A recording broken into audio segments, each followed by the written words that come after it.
Welcome to True House Stories. I'm Lenny Fontana coming out of New York City. And I'm blessed to say that we're still doing it wonderfully week after week. And now we're turning to someone, a true legend. I mean, massive legend in our game. His pedigree goes back to the late 70s. He hung out with a cool dude, another friend of his, Trevor Fung, who opened up his eyes to a whole world. And those two together, those rascals, created something amazing. Went on to go through the 80s in New York, hung out with some of the greatest, actually toured some of the greatest, Run DMC and Beastie Boys, and then turned out to become one of the first DJs to play up, I think it was Mount Everest, but I'll let him clarify that as well. I mean, when I say legendary DJ, A&R man, owner of a record label, remixed over hundreds of artists, major artists. From, I remember one record that he took from the grave, Elvis Presley, and made this thing popular, went commercial. You know, I mean, you talk about the who's who, was the DJ for U2 on all the shows. I mean, these type of things, you want to talk about stepping in golden piles of dong? This man has done that. We always laugh about it because we always say wrong place, wrong time. In his world, it was Jesus. It was right place, right time, every time. The man has more luck than the Irish. And I will say this, I'd like to welcome to the show the legendary UK superstar DJ, Paul Oakenfold. Thank you. What can I say? I don't know what to say now. Well, thanks very much, Lenny. Great to see you. Great conversation, and see you next time. And I like to say to everyone, thank you for tuning in. And that was Paul Oakenfold, and he was so clear, and he spent so much time with us, sharing his life. We've run out of time with that intro. Yeah. Actually, to be honest with you, if you don't know Paul, you will know that he is a joker. So get ready to listen to him joke about everything. He should have done stand-up comedy as well, but that's another story for another time. Yeah. Did I hit it correctly, Paul? Trevor Fung in the late 70s? Was that correct? Trevor Fung and Ian St. Paul, who I went on to work with running clubs in the UK. Okay, so before I get started, I always ask the same question. It's a standard question. How does music find you as a young kid before you started playing at the Army and Navy? Yeah, exactly. That's a very interesting question because I've been around music since I was literally born, and what does that mean? My father was a musician. He was in a band, a skiffle group, which is a London version of rock and roll, very percussion based, and my dad's group used to practice at our house. So it was around me from the literally the minute I was born, and excuse me for that, but this is my fucking phone non-stop. Welcome to my life. Anyway, yeah, that's how it kind of came about, really. The band, what was the band called? Your dad's band? So my dad's band were called. It was what's called a pub band in the UK. So they were playing the pubs every Friday. It was a skiffle band, and they were called Movement. So did they do the typical like standards, the Doors and all that stuff, like typically what you hear here in America? Like, when you go to Sorry. When you go to if I mute this, I mute me. That's the problem. Oh Lord. So forgive me, but that's... You know what? I'm gonna ask you, please put in airplane mode like we're on a plane. Shall I put it on airplane mode? Yes, because then it'll stop. It'll stop for a moment. See what I told everyone? See how the legends live when their phone goes nonstop, 24 hours a day. Did we lose Paul Oakenfold? Did we lose Paul Oakenfold? I don't know yet. We're going to see if we lost him. If we're not, I think we may have lost Paul Oakenfold. But we'll bring him back momentarily as when he comes back.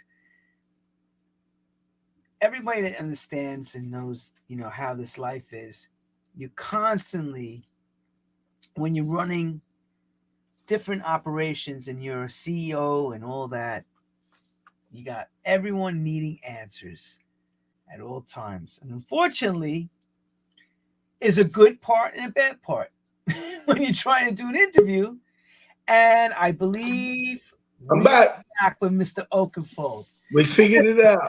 I was saying to the world about being a CEO of a company. This is what happens. You're asked every question in 5 or 6 different ways. Yep, you got it. So with your dad's band, here in America, we have these pub bands, and you know that because you lived in America for a while. And there's a big thing with rock music here in the pubs. Is that the kind of music he was playing? Yeah, similar, for sure. Gotcha. So because, did you at that point be pulled into any musical instruments or any training at school? Yeah, for sure. I mean, in our household, you had to learn an instrument. I was piano, my brother was guitar, my sister was piano. It was part of growing up, and also the kitchen. My grandmother and my mum were both chefs in some shape or form. Back then, they was called cooks, actually. So that's kind of what led me, I suppose, to music and food. So when you were at that age growing up, what was your aspirations? Because I mean, there was no DJing as we know it yet. There was no electronic thing. No, it certainly wasn't. It certainly wasn't DJing, but it was music. So it was. Let's see if there. Let's see if I could become a member of a band. Let's see if there's a band that I'm into. Those kind of things. So we started off with music and then changed really. I think I lost your volume, bro. Somehow your audio dropped. Can you hear me? I can hear you. Can you hear me? It just dropped in level, your It audio. just dropped, did it? How did Yeah. it just drop? I don't know. Was that my end? It dropped. I'm not sure. Let me see. Hang on. What, you've dropped now. I'm wondering what happened with the audio. What? Hmm. Can you hear that, Lane? Now I can hear you. I don't know what happened. Okay, perfect. Then he's dropped. Yeah. Now I can't hear you much. Now you can't hear me. Okay. Hang on 1 minute. What about now? Okay, now what's going on? Yes, no, can you hear me okay or no? No, it feels like you've gone off of. I mean, I can hear you fine. As long as you can okay, I hear me. can't hear. You'd have to speak up, I suppose, a little. I don't know what's going on. I lost you then. Can you still hear me now? Now I've got you. Okay, so I'll talk really loud then. All right. Uh, So the aspirations was at the time you were going to go into music, but you didn't know what music yet or what this business was going to be like then. correct. Okay. So your grammar school time, or should I say fundamental time in school, led you to finding your way in, because you're still quite young in the 70s, in the late 70s. Really very young. Yep. how did you find yourself to get down, and what was going on around you at that time? So at that time, I wanted to be in a band that didn't work out, and it was time to, to grow up. What am I going to do? The dream isn't there. You're not going to do music. So I went and I became a chef. For 4 years, I trained to be what's called a fully qualified French cuisine chef, where you train in 7061 and 7062, which are two high-end exams that if you pass, you can work in any kitchen in the world, because French food is the hardest to cook. So that's what I went and done um, for the next 5 years of my life. And I would go on to pass all my exams, and then I came to that moment where I was like, okay, I've done all this now. What do I do?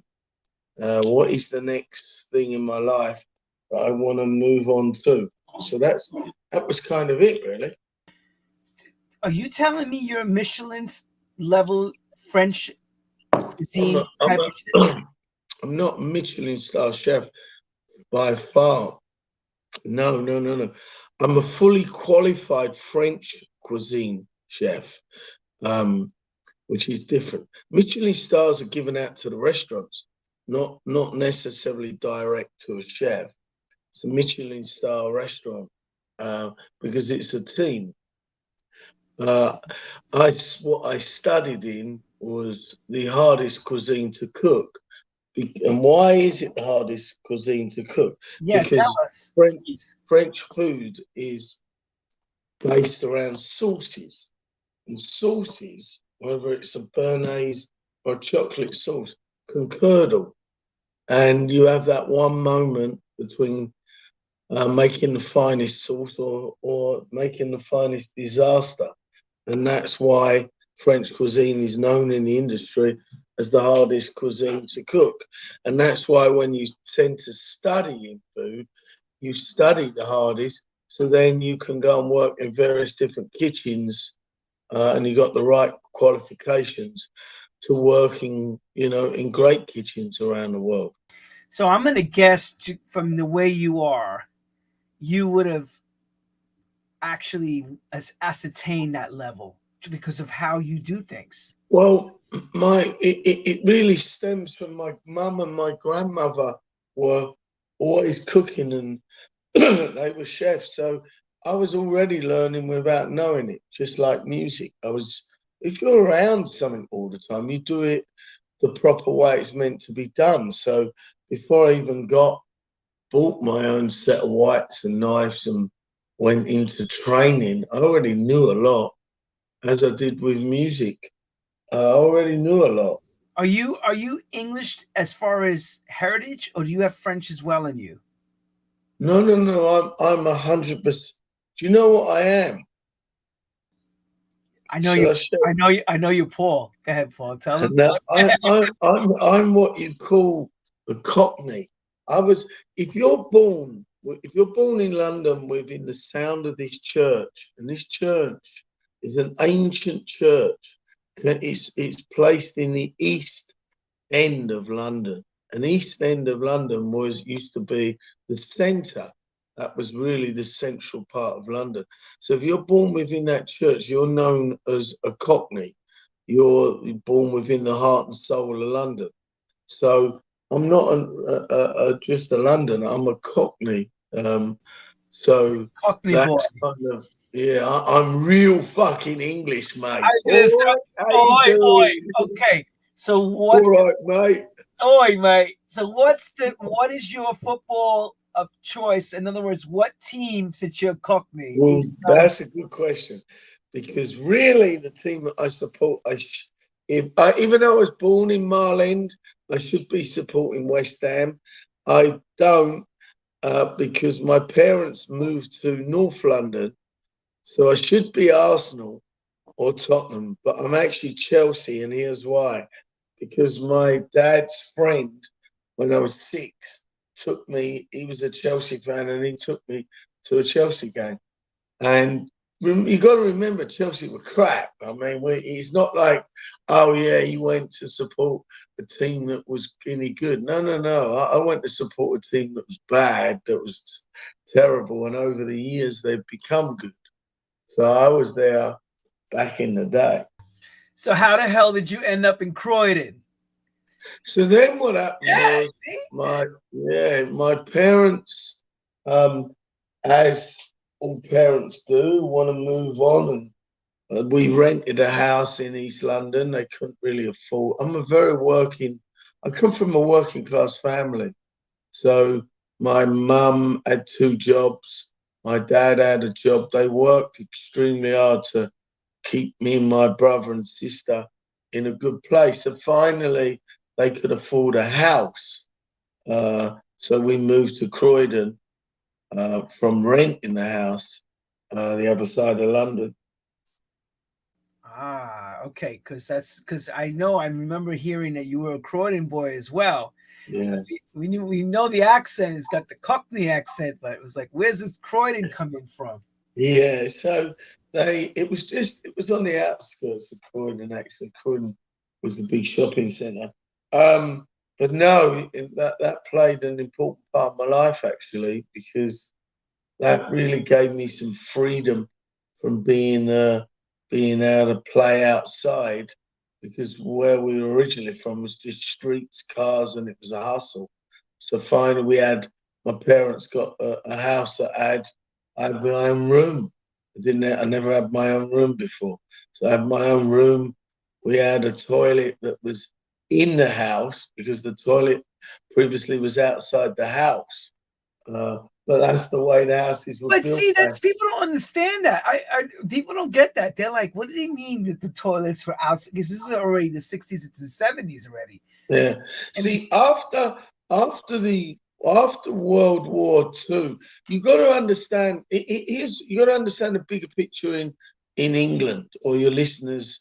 Good information to be aware of and knowledge to learn. London was fucked. London was bombed stupid, right, after World War II. So there was nothing there. So that's when they brought in the Commonwealth, they brought in Indians, Jamaicans, Pakistanis, a lot of people to rebuild England and to primarily rebuild London. So at that time, you would have a house that would have a basement, a first, second, third, fourth floor, and families would live on each different floor. And some floors wouldn't have toilets inside; they'd have toilets outside because you would share those toilets, and that's where my original upbringing was. It was tough for my so a parents. communal way of life, basically. Yeah, it was very tough for in the 50s, 60s. That's even the early 70s. It was because Britain was going through a really, really hard time.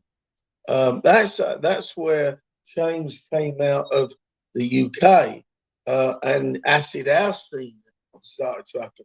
The second summer of love, as they call it, came out of depression. Yes, but before I even get to that, you guys and I asked Terry Farley the same thing because he's as well an elder statesman. What happened to the fine foods pre World War II with what happened to food that became popular, like Bubble and Squeak and that stuff? Was that Yeah, part of how you grew up as well? yeah. Yeah, that's how we all grew up. We're working class. We're generally poor. That was the big moment.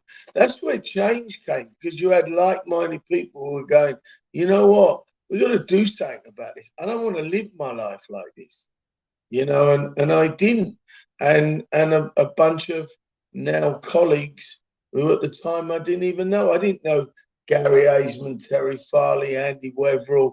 They were like-minded people on a similar path, going the same way as me, Cole Cox, Trevor Fung, Ian St. Paul. That's what it was. Just people wanted change, and that's what led us all to kind of meet one another and becoming friends and hanging out.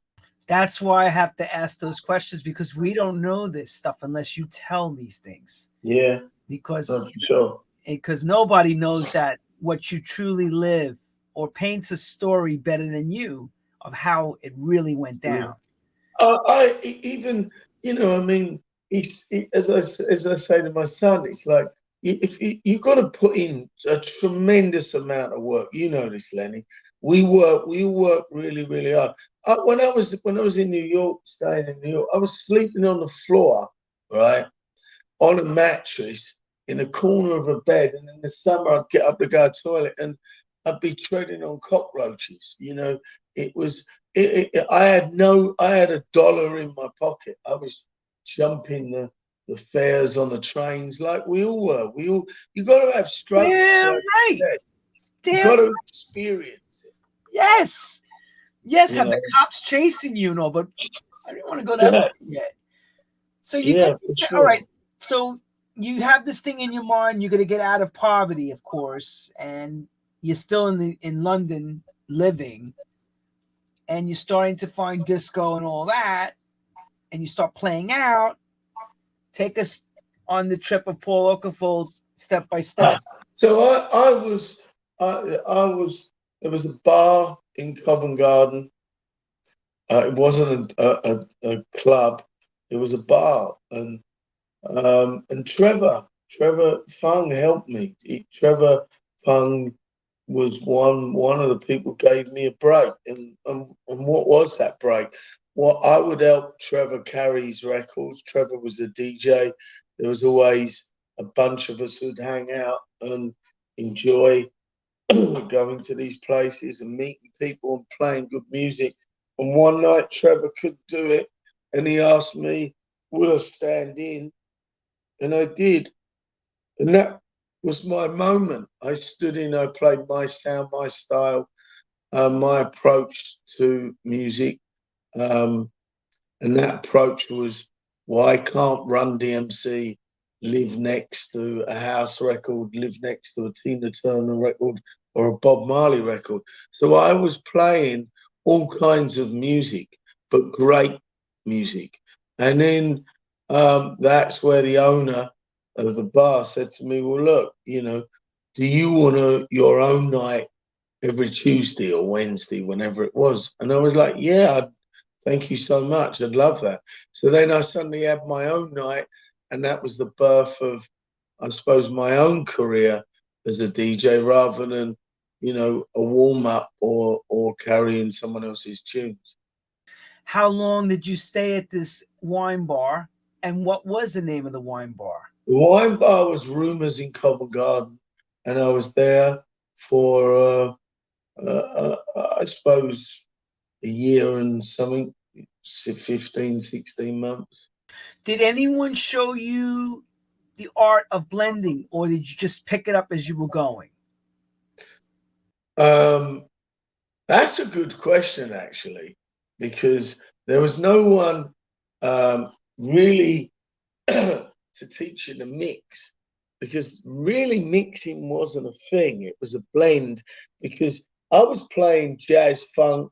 So, as I mentioned briefly, I was playing all kinds of music, right? So, and a lot of it is live music, and live music, the drums tend to be harder to mix.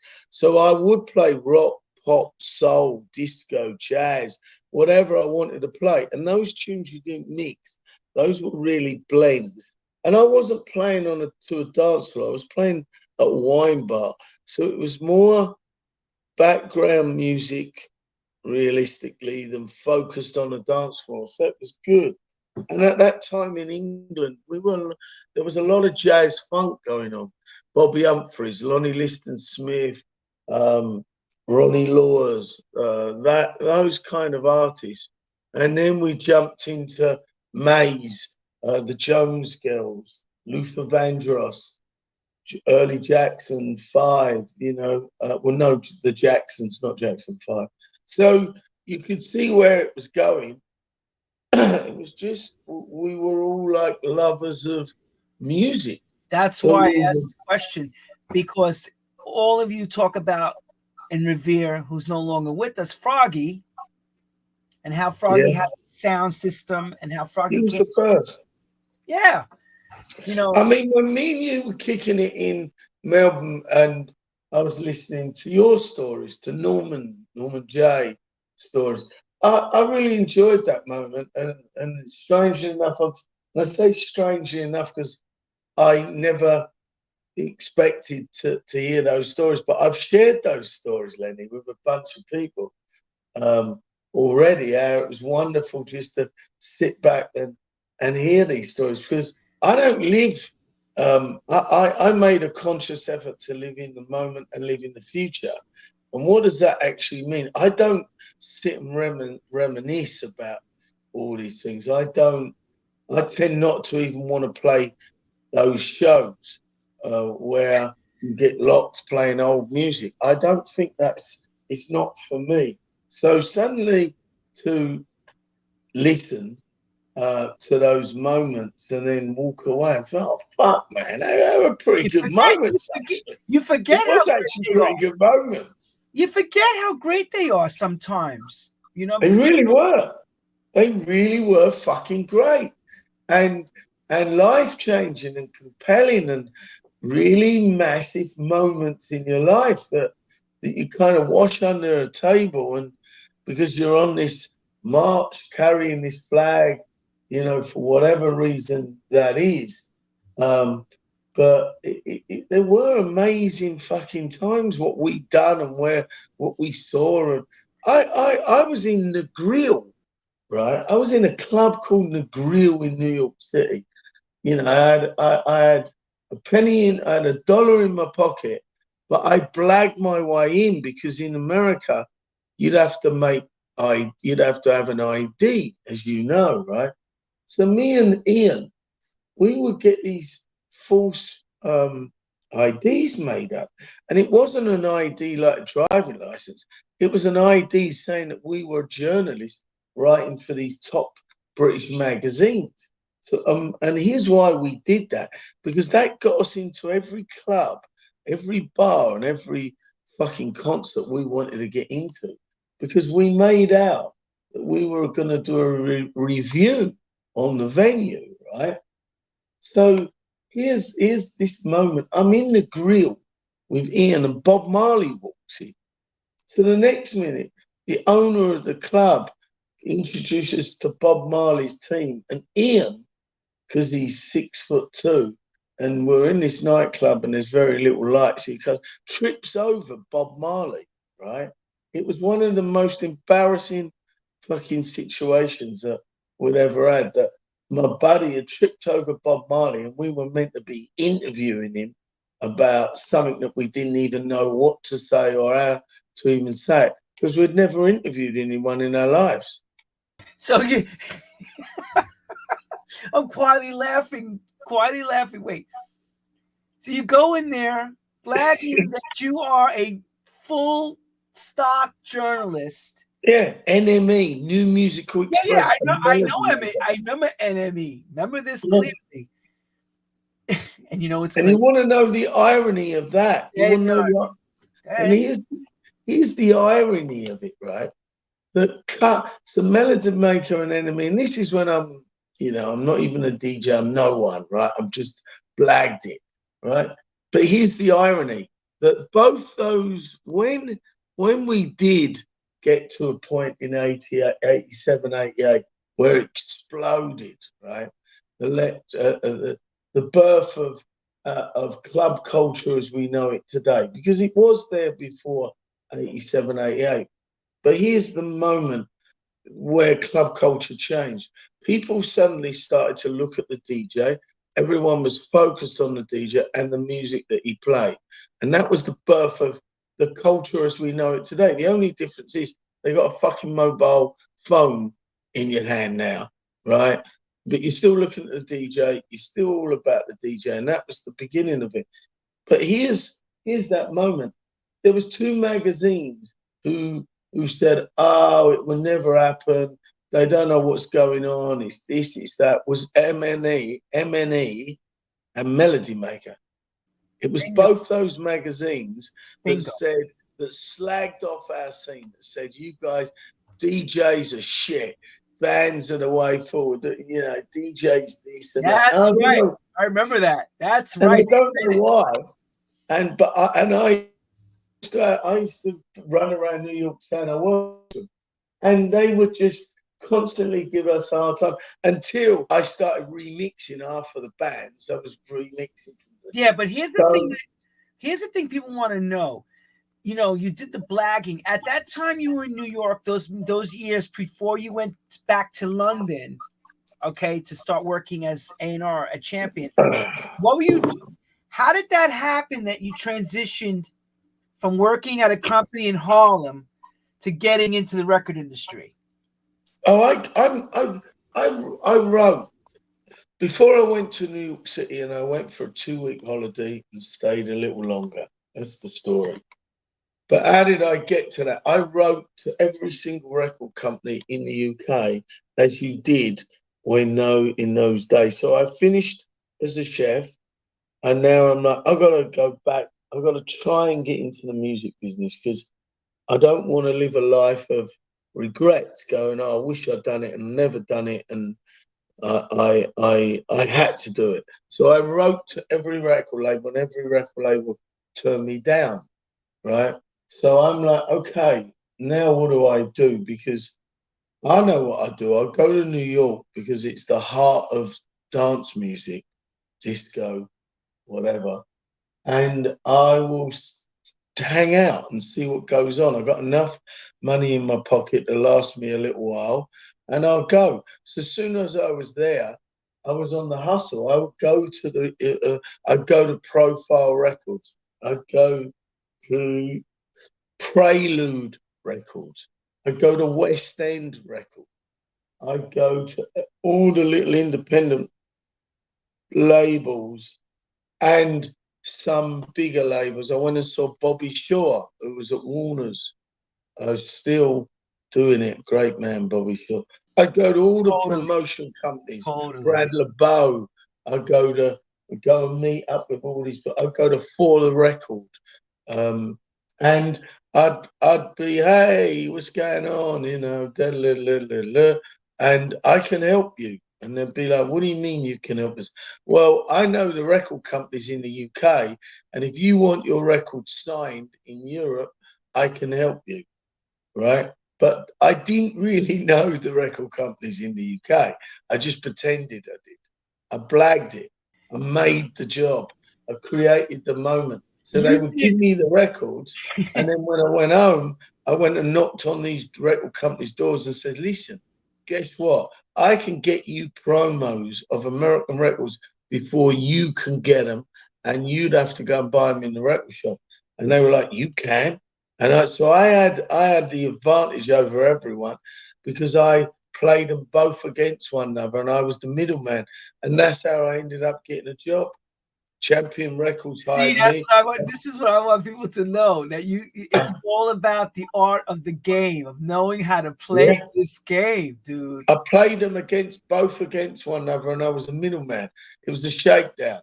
I was in the movie. You created a job. You created a job from nothing, basically, because there was no job. What would you call yourself? No, exactly. I don't know. A middleman. Promotions, A&R guy. What exactly is it? Both. Because marketing expert, I don't know. Licensing guy. And Profile Records, I did a deal with Profile Records with Champion. That's how I met Corey Robbins. Then I signed a record. Then I was given a job at Champion, and I signed. I signed Jazzy Jeff and the Fresh Prince. That's Will Smith. That's what I want to hear. How the hell that happened? Now we understand how that all translates. And then the next minute, because I know, because I'd spent time in New York and I know Africa Bambaataa, Grandmaster Flash, all those cats. I would be Def Jam signed a deal with Sony in the UK. And Def Jam, Sony didn't know what to do with it, so they called me. So now I'm looking after Def Jam, Profile Records. I'm looking after all these labels in the UK because I was now the go-to person. So it's creating a moment. It's believing in yourself. It's having a contacts. It is timing, and it's belief. And it's really hard work because I didn't have a penny in my pocket and I was sleeping on the floor, but I was determined to get into the record business no matter what. And if I didn't, I could have fell back and been a chef. Okay. How many times in the beginning they said to you, get out of here? Close that Man, door where you walked in. Come on, because I yeah, remember it too. They took get the hell out of here with your stuff. I don't want to hear it. I don't want yeah, to know. Right? yeah. There was never a day where they said, yeah, come in, we're going to give you a job. It was, it was one step back, two steps forward. They kept knocking me down. I would pick myself up, brush myself down, and was like, no, I'm not going away. I'm going to make this happen. And that's it. That's the moral of the So story. here's the It's your thing. life. No So one you is going to give you anything. so here's the thing though. They made books on setting the intention and living it.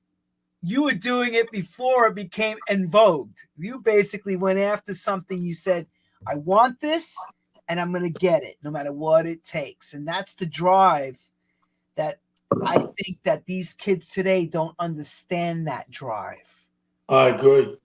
This generation, you have a son, I have a daughter in the same age group.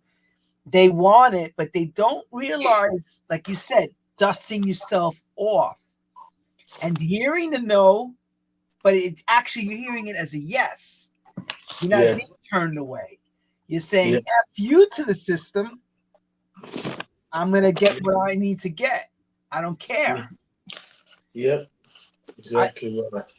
but everyone, I just want you to realize something. Paul's one of the few guys I know that stepped into the Paradise Garage and experienced all that New York stuff during its heyday at the right time. Yeah, I didn't even know what it was. I was, I got told to get off the dance floor.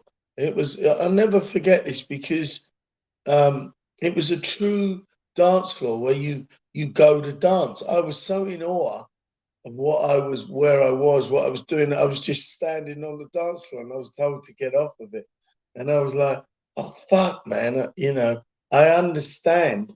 This is a religion. This was such a different level from the UK that it can't not blow everyone's mind who goes in there.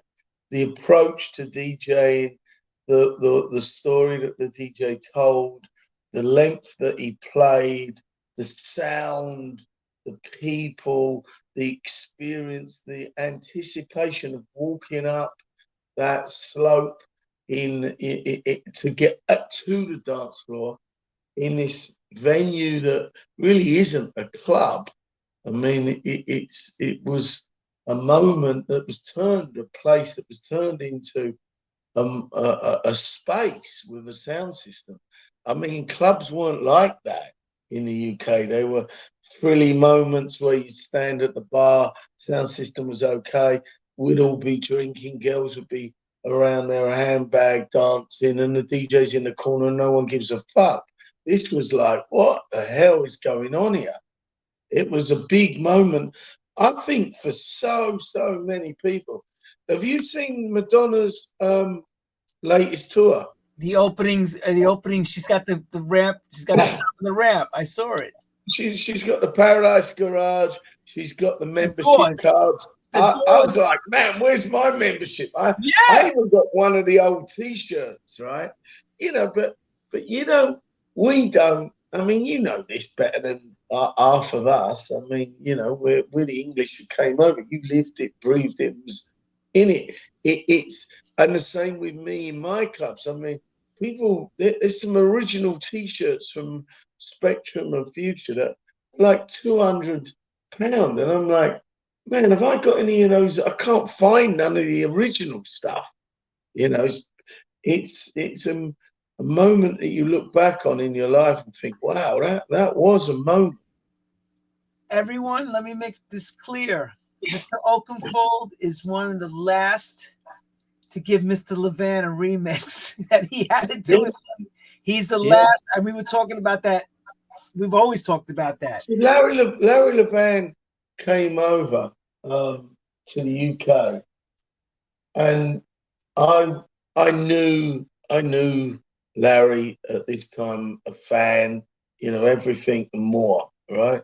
So I invited him to the office, to Perfecto Records office, and I said, look, we just signed this record, DJ Steffi. I mean, I'd love you to do a remix of it. So he comes in my office, he rearranges my sound system, re-EQs it, um, and then sits down. I'm like, okay, this is cool. Um, so I play him the record. We talk through the direction. I mean, basically, he could have said anything and I'd agree. I was like, yeah, whatever. You whatever you want to do on it. You're the expert. I haven't brought you in here to tell you what to do. You just tell me what you want to do, and I'll book the studio, and we're going, and we do it. You will go in, and you will do it. And he did, and unfortunately, he passed a while after, and that was the last remix that Larry Levan ever done. But I have stories with Larry. I heard Peach Boys "Don't Make Me Wait," which I signed to Champion and did a remix on it myself. Yeah, I mean, Did you there's a have lot to of wait, hang on that? Did you have to wait a year for him to finish because Mel Sharon was going crazy because every week he was playing a new version and going back in the studio, and the bills were going through the roof on the record. By the time the record got out, it was never what we heard. Don't Make Me Wait, you mean? Correct. On Don't Make Me Wait. Yeah. So what he would do, and you know this, he was fucking with the a cappella, right? So that tone of that voice, I suppose, and the sound, you could play an a cappella and get away with it, maybe some delay on it, whatever. But when you hear it in the club, you're going mad. But it didn't kind of work for the record because there's you go to Paradise and the sound system's amazing. You go to 10 nightclubs in the UK and the sound system's average. You don't get that impact.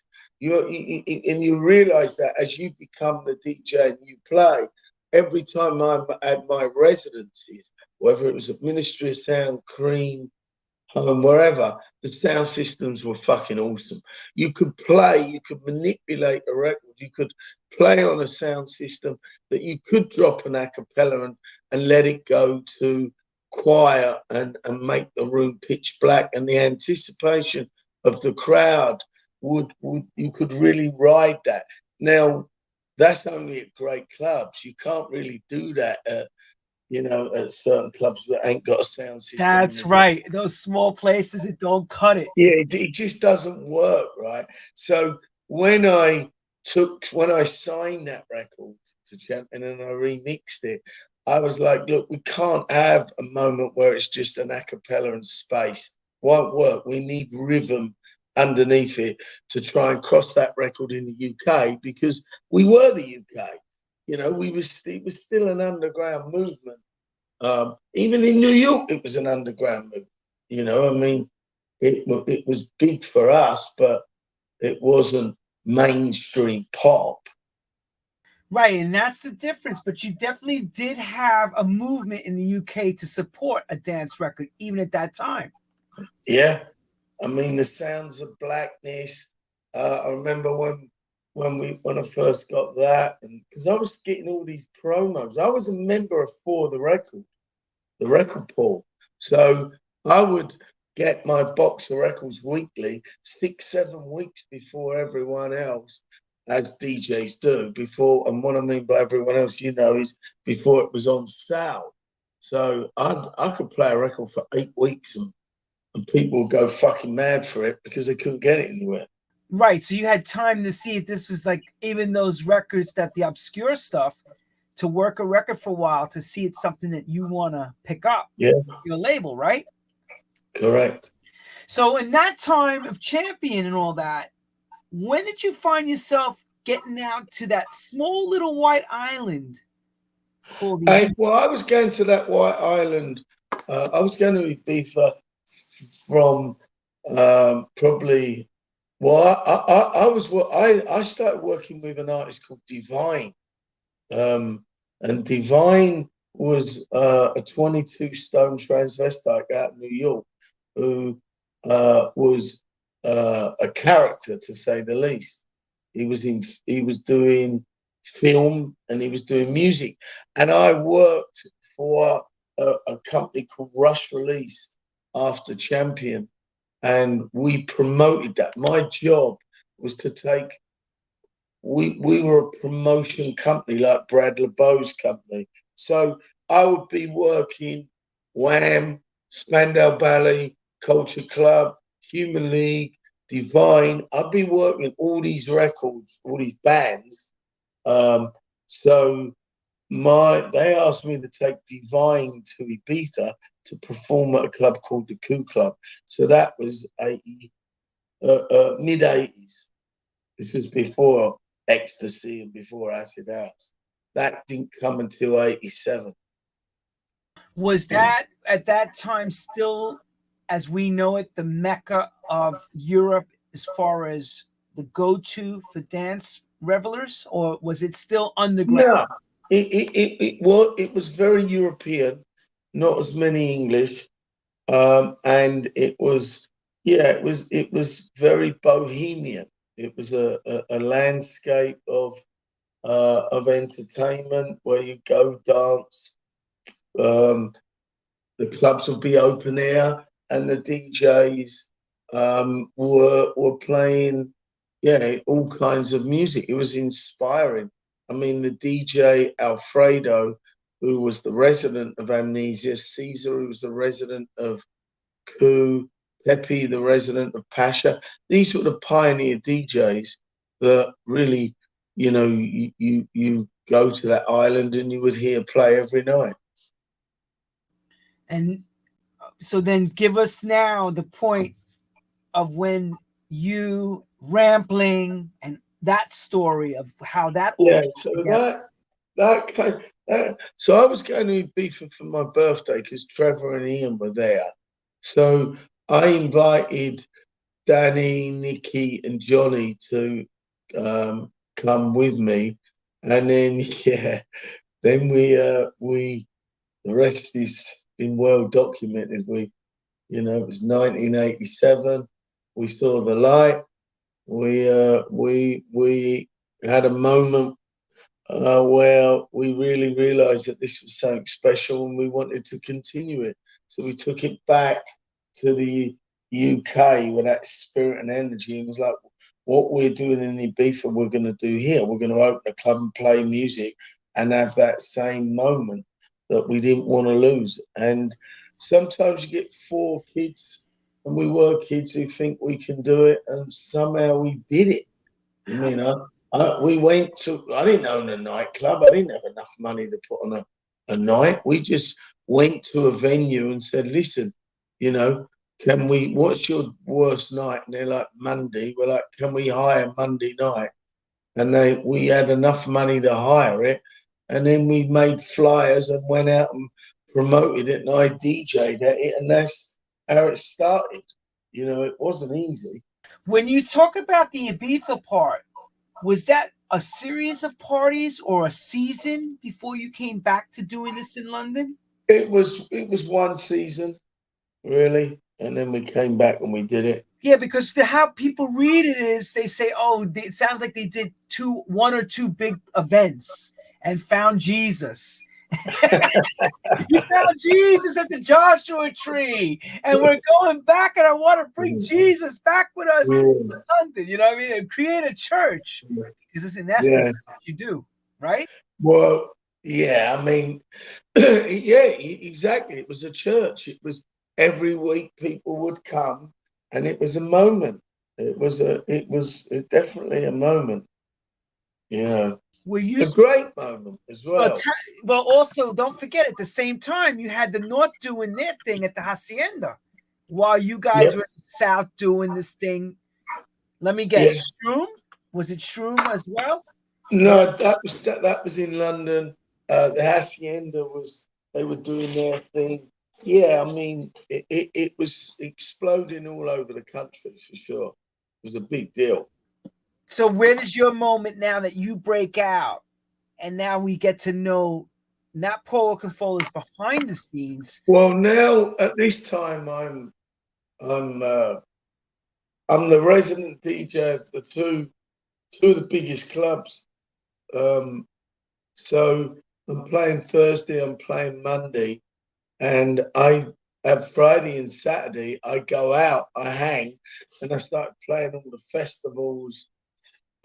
Well, when I say festivals, raves. So I was playing all the raves. So suddenly I'm like a full-time DJ. I'm like, wow, and I'm like, where is my career going? It was one of those moments. Yeah, It happened pretty but here's quickly because I think about this a lot. When we all started doing this, there was no textbook to go to. There was no other DJs traveling the world yet like that. no, no. So what the hell did you know what to do and how and when and where and why? You don't you follow your heart. You follow your belief. You do what you think is right, I suppose, because you're right. There's no one to look up to. There's no one who's leading it. Is you're creating your own path. So suddenly I get offered to go and DJ in Greece. I get because see London is a lot of people come and go. They come through London on holidays. They stay, they live, they whatever, but they go through that city, right? So you would come from New York for a holiday, and I'd say, come and check this club out. You come to this club and go, oh my God, this is amazing. And you would own a club in New York, or you'd know someone. You go back and say, you've got to see this.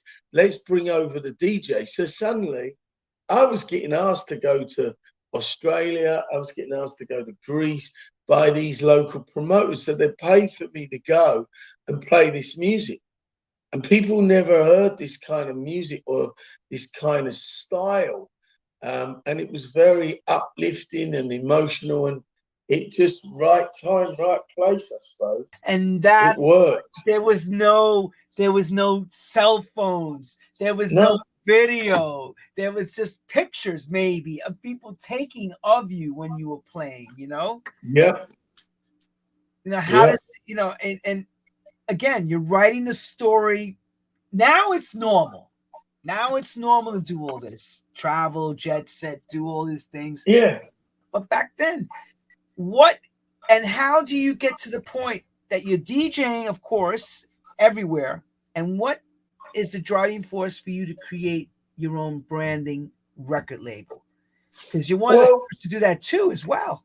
no, perfect. There was nowhere for us to put our music at. There was no label that got it or understood what we was doing. We were the underground. We were fast becoming a cultural movement. We were changing the landscape of Britain. There was suddenly because of my studio background and music, I was being asked to remix U2 and the Stones and In Excess, The Cure. It was indie dance music. The rhythms were all wrong, so I would just fucking slap a hip hop loop on it so we could mix it. And next minute, you got The Cure singing over a hip hop loop, and that became indie dance. So I was kind of like, the go-to person. I'm doing producing Happy Monday, Stone Roses, Massive Attack. I'm doing all these remixes and playing them in my club, and the scene's building. And so I'm now getting asked to travel or tour with these acts or open for them. It was okay. And with the record label, there was no record label putting out, rave tunes. So that's why I was signing Cole Cox, me, Gary Clow, and Terry Farley was signing Underworld and Chemical Brothers, and we were just putting the tunes out. No one knew they were going to be massive. No one knew it was going to go that way. Right, and that's the thing. You don't know. it's just a crapshoot. You're just doing your thing, Yeah, we're and just you doing just our thing. And we don't kind of, and I don't care, to be honest with you, as blasé as that sounds, it's not blasé. It was, we didn't care. We were in the moment, just enjoying our lives, right? We were struggling. We didn't have a penny. I mean, it was, you had the Margaret Thatcher in Britain, you had the strikes, the miners, people didn't have money, people couldn't afford. It was a rebellion against a culture of defiance. That's really, we were like, fuck this, man. We're not gonna live our lives like this. And a lot of people came out of that culture with that attitude. And that's where you got the Chemical Brothers, Prodigy, Underworld, Orbit All, Fatboy Slim, I mean, Left Field, Massive Attack, Goldie. It all comes out of that culture. And now they're all global acts. and without even trying, and Yeah, still going on. It's still going on today. still You going on. 30 years later, you're celebrating 3 decades of success. And what's that like? Did you ever think that this would go the length of time it did? Perfecto? Yeah, it's Perfecto's 30-year anniversary. So, it's a big moment. I've got collaborations coming out with some of the DJs. And it's a big moment for us. Let me just ask you a question because it's 11 o'clock. It's How almost long you, done. It's almost done. what? Almost done. Almost done. Okay, yeah, because they're waving at me. It's okay. We're almost done. That's why I just want to ask you. That's why I was ending on Perfecto, because we'll come back and get you another time. But you gave us a lot of information on Perfecto, the 30th of the collaborations. What's the plan going forward? So it's the 30-year anniversary of the label. We're taking some of the remixes from back in the day, re-releasing them with fresh, young, new talent. We got collaborations with various different artists on the label, and we got a documentary coming out towards the end of the year explaining where the label come from and what the label does.